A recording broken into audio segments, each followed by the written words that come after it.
আমরা ক্লাসে হচ্ছে গান পড়াশোনা করে আগে ধর্ম ক্লাসে পড়াশোনা করতে গেলে স্যার প্রথম মানে সবাইকে ডিস্টার্ব করে। আমরা যখন প্রতিবাদ করতে গেছিলাম হেড স্যারের কাছে বলছিলাম, হেড স্যার তখন কিছু করেনি গো, আরো থামা চাপা দেওয়ার চেষ্টা করছিল। হেড স্যার তারপর বলছিল যে তোমার সাথে যদি আর একবার কিছু হয় তাহলে আমরা এসে বলবো। তখন আমরা বলছিলাম, কিন্তু ক্লাস চলাকালে হচ্ছে স্যার হচ্ছে এখানে পেরেন্টসের নিজ দিয়ে পায়ের উপর পা দিয়ে হচ্ছে মানে পায়ের উপর পা দেয়, মেলাকাবা করে ডলন দেয়।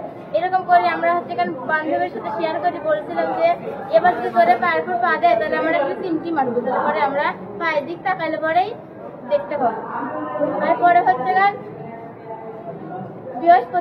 বৃহস্পতিবারে রিলেশন আমরা করি, ঠিক আছে, রিলেশন করি, সম্পর্ক হতে পারে স্কুল লাইফে। কিভাবে সম্পর্ক ছিল স্যার জানুক, আমাকে জানেও যে স্যার যে আমরা রিলেশন করি। স্যার আমার কিসের জন্য চারটা লেখলা নিয়ে গিয়ে খারাপ খারাপ কথা বলে। বৃহস্পতিবার কয় তারিখ ছিল? 8 তারিখ ছিল। আচ্ছা, স্যার যে আপনাকে নিয়ে যাওয়ার পর কি বলেছে? স্যার নিয়ে যাওয়ার পরে বলছিল নাইমের নাম বলার দরকার না, যে ওক দেখলে তোর এত ভালো লাগে, ওর সাথে যদি কিছু করতে পারিস না আমার সাথেও করবি তাহলে ভালো, তাহলে পরে পাস করাই দিব ধর্ম ক্লাসে। আর এইসব কথা কারো বলতে মানো। তোমাদের মধ্যে কি রিলেশন ছিল ওই ছেলেটা?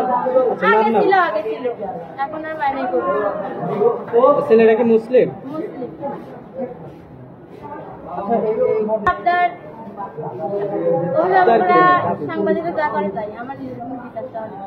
কোনো ছাত্রী আমি চাই যে আমার যদি এরকম কাজগুলো করবে, এই স্কুলের অন্য কোনো মেসে যেরকম আচরণগুলো না হয়, এই স্কুলে শান্তি ফিরে আসুক, এটাই আমি। ঠিক আছে।